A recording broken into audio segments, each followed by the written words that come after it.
Hello everyone and welcome back to our channel. In front of me I have HONOR Choice Watch 2 Pro, and in today's video I'm going to show you how to factory reset your watch by using the system settings.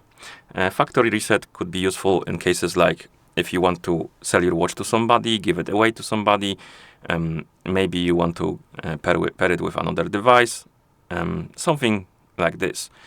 Or you could try to fix some stuff by factory resetting your watch, but that's like a last resort, I would say, because if you factory reset your watch, it will remove all of your data and settings from the watch. So fixing something by removing everything might be like a last resort, basically. Okay, so let's get started.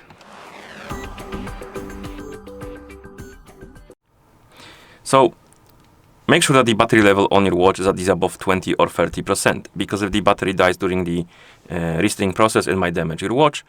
And once you make sure that the battery is charged, we can continue and we can open the menu by pressing the side button. Then scroll through the menu, look for the settings icon, and once you find it, tap on it, of course. And here, scroll down, find the option called System and Updates, select it, and then tap on the Reset option. And as you can see, we can confirm. Like I said before, if you factory reset your watch, it will remove all of your settings and data from the watch. So be aware of that. Now let's confirm and wait until the resetting process is complete, which will take probably a few seconds. So let's wait.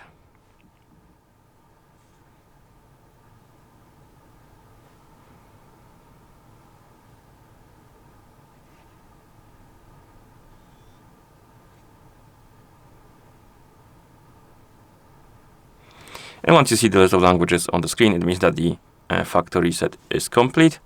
And that's how you factory reset this watch by using the system settings on it. If you found this video helpful, please consider subscribing to our channel and leaving a like on the video. Thank you for watching and see you in the next one.